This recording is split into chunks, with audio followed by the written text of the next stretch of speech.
Alright, so we are going into game 2 here. Hashe versus Moman on Shakur's Plateau. Hashe taking the first game, as just mentioned in the chat there. You can see Moman, nice timing push. Hashe did exactly that, a great push just as the Spire Baneling Nest finished. Not allowing Moman to get his Mutalisk numbers up high enough to be able to repel the Tank Marine push that came through the middle there. So Shakur's Plateau obviously selected by Moman for the next map. This is a best of 3. Hashe getting the the western spawn here is the pink Terran, and in the eastern spawn is Moman as the purple Zerg. So Moman's going to scout cross with the Overlord first here. Obviously, you guys know you cannot spawn north-south on the same side on this map, so both players going to do that. Moman looking to use the size of this map here to his advantage, forcing the Terran to cross more of a distance, allowing him to macro up quite a bit more. He did have a huge macro lead at one point. Moman did, but just not enough to hold off Hashe with, like I said, a really good cut in there. So pretty good. So we'll see what Moman's answer is here, as Hashe is doing the same kind of thing, setting up on his ramp to make sure that no Zerglings get sneaky through there. He will allow him to macro up and take more control over that. It's my 4th time on this map. Not liking this map too. It's not really good for Terran because of the mobility failures from tanks and things like that. So, how it works for you. Asking for his record on their hashes. This is, of course, guys, the Gosu Gamers Holiday Special. This is the semi-finals of the, basically of the day, the North American qualifier day. We started with about 140 players and worked our way down to the remaining 4 players. So, Moman and Hashe on the bottom side of the bracket. They're awaiting their opponent in the finals. So the winner of this will get the finals. All 4 players from this remaining bracket have advanced. So Moman and Hashe here have advanced to the finals that will be taking place on December 26th. And looking forward to basically getting in there. This is just for seeding. We're going to see who places 1, 2, 3 here. To get the seeding out. So pretty good little setup there as Hashe is getting his orbitals set. Looks like Moman doing the same kind of thing, getting his obviously natural started there, getting his spawning pool quite a bit late. 16 pool there for Moman, started at the very back of his base. So exact same kind of build we saw last time from him. It allowed him to get into that Baneling Mutalisk combination that he wanted to, just not enough with the space there. So Moman not really going to be challenged this time. Hashe scouts to the north there, not really realizing possibly that he couldn't spawn there. But will cut across into the northeastern position, so will scout out last. Unless he goes across? Nope. Doesn't see the Overlord. The Overlord has been parked there at the base of Hashe. Tower being taken by Moman and then being scouted out by a drone.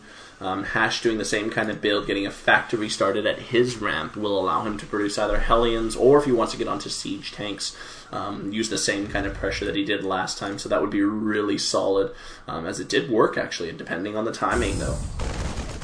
Drone reaching the top there, trying to be chased down by Marines. Hashe isn't going to be able to catch it as the drone gets away. SCV scouting out the last position, does see Moman there on the right side of the map now, so Moman is going to get up a spine crawler here, not going to want to get bunkered or anything like that this time. I'm not sure if the SCV is going to try to do that again. We'll see here in just a second, as Hashe continues to scout out the base of Moman here. Queen taking pretty good shots at that SCV. Once the Zerglings get there, it will die. Excuse me. And it looks like if we check out the income tab, it's about even actually. Both players doing a good job of keeping up with their income. Moman you're gonna see here a huge spike in workers here.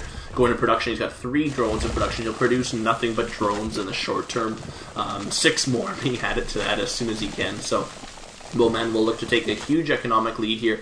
Hashe doing the same kind of thing again, opening up with a starport.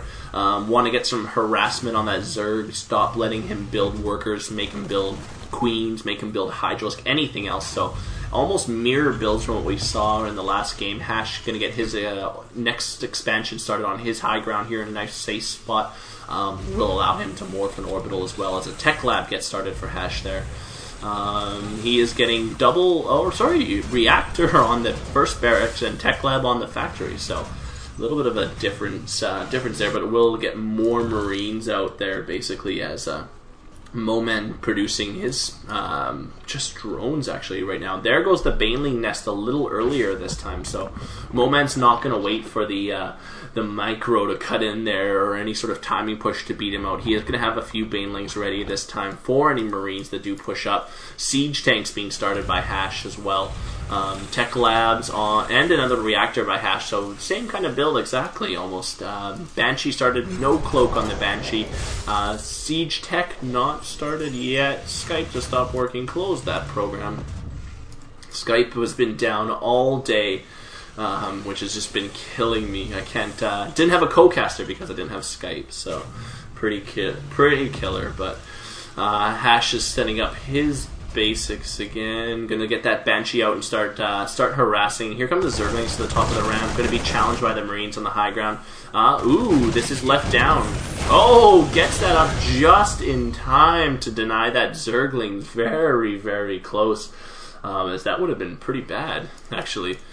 So it looks like Hashe gonna set up. He's gonna move the orbital down to the low ground there. Moman macroing up. He's got 14 drones in production, so checking that, he's pulled ahead again now by a 12 worker lead. 14 worker lead now, actually. There goes up even higher, 21 worker lead. So continuing to pull ahead here, wanting to do just droning. He's doing a great job of that. Hashe is not really challenging him yet. Instead, Hashe doing a good job of keeping his Marine numbers up high. Stim half complete. These siege tanks don't have siege tech just yet. And more Banshees being added. Sorry, I should have been watching over here. Banshees sniped off 2 drones so far, picking off a 3rd. No damage, actually, yet to the Banshee. There it goes. 6 kills on the Banshee. 7 kills. 8 kills. He's got just 1 queen there, so he's trying to stick it out as long as he can. The queen won't get it. Wow, very good timing from Hashe. Gets 9 kills. 9 drone kills. And then pulls out of there, saving that Banshee. So very, very solid. Mutalisk out quite a bit quicker, though, for Moman this time. Centrifuge research started as well as +1 air weapons for Moman. So he's doing a lot better, making sure this tech or this push doesn't actually affect him. Hashe has a pretty good positioning, high, low ground siege tanks, a bunch of Marines. They don't have combat shields just yet. They do have stim, though, so...